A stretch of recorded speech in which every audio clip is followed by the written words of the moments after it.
Okay, firstly, there's going to be spoilers for PVP Civilization.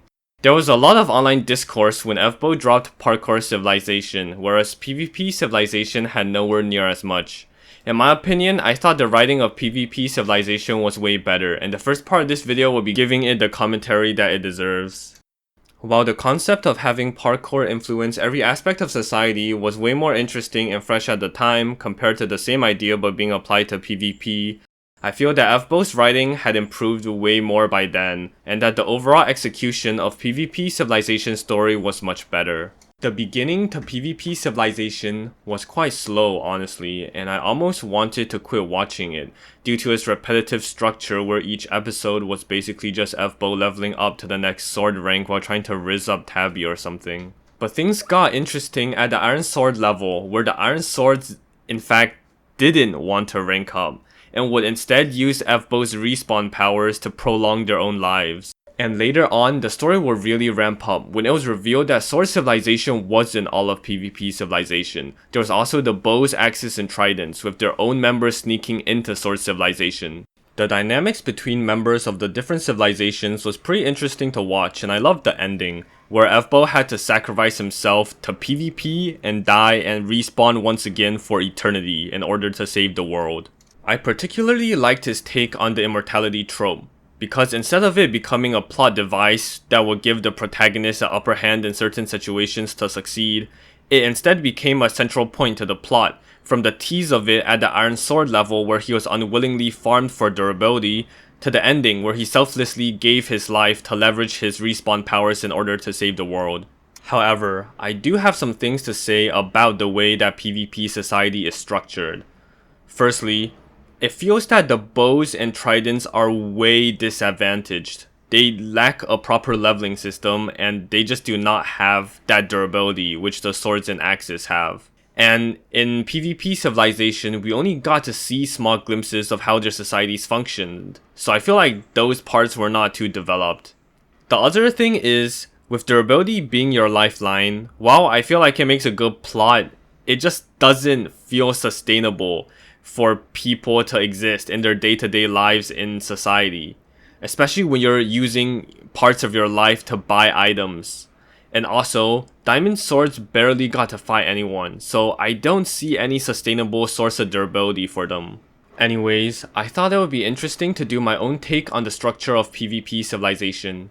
Not exactly to fix the issues I just mentioned, but because it would be fun. Some key considerations I will want to add into my alternate universe is, number 1, many rules should come from authority figures within their respective civilizations, and number 2, that there will be a simple economy indirectly based off PvP. Firstly, we will use the current MCPvP community as the basis of my alternate universe. And no, we will not be getting into the drama right now. Alright, so, in each civilization, sword, axe, pot, SMP, etc., there will be a tier system that goes from low tier 5 to high tier 5 to low tier 4 and so on up until high tier 1, as opposed to the ranking system by material in Evbo's civilization. Instead of having a sandstone wasteland between civilizations, we will have a normal Minecraft world, which I will now refer to as the Wilds. This will serve as the template for which our civilizations will be built on, and the reasons for why I made the change will come in later. When players are born, they'll be born either in the sword or axe civilizations, and only after getting a specific tier will they be allowed to go into the wilds and join other civilizations. Okay, so, for example, you spawn in unranked in the sword civilization, and once you get low tier 5, you'll move up to the under levels, which is a sub-society consisting of low tier 5s up until high tier 4s, where you have to get a job in order to make money. And this money will function not as PvP attacks, but like IRL money. Basically, this money will be used to buy food, maintain your PvP equipment, get housing, and so on. You can make money through working odd jobs such as in construction, in the supply and transportation of items to shops, or the mainstream way, you admit yourself into sword tournaments and win in order to make money. Basically, the economy incentivizes becoming a PvPer as a career and ranking up. Defeating higher tier players will bring more money, and ranking up will bring a greater social status to players.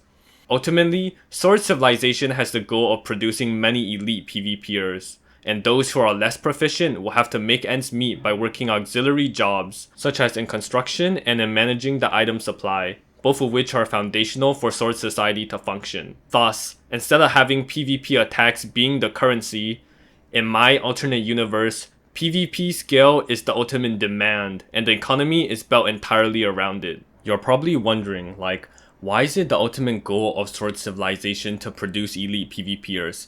Well, firstly, I'm going to tell you who makes the rules here.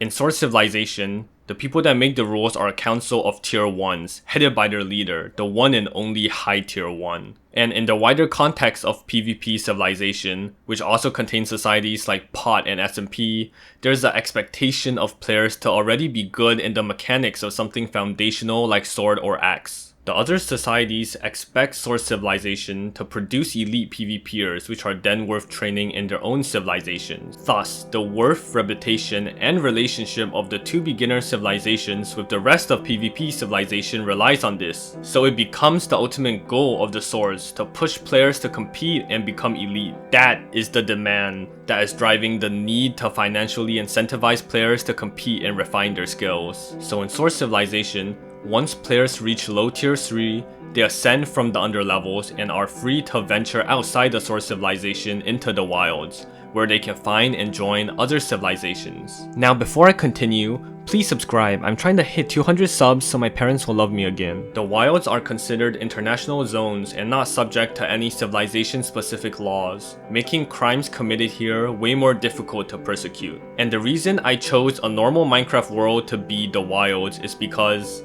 well, civilizations obviously need resources, right? So where else would they get the food, blocks for housing, their weapons, their armor and items? Civilizations will contract players to mine and extract natural resources from the wild, making the wilds a place of opportunity and freedom that comes with lawlessness, like the American Wild West. This is also the reason why crystals and maces don't dominate the entirety of PvP Civilization in this universe, whereas in the current PvP meta, a crystal player will easily defeat a player of any other kit.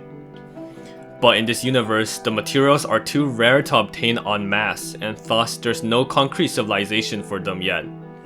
Alongside this, crystals are also banned in most civilizations, meaning they're mostly just used in the wilds, making the wilds all more dangerous. Now, that's my thoughts on this alternate universe. But just imagine the number of topics here that I could flesh out and the number of small stories that take place all around the societies which I could explore. Do comment your thoughts on this, and if this interested you, do consider leaving a like and subscribing, and I'll consider making a video on how the other civilizations function. Bye.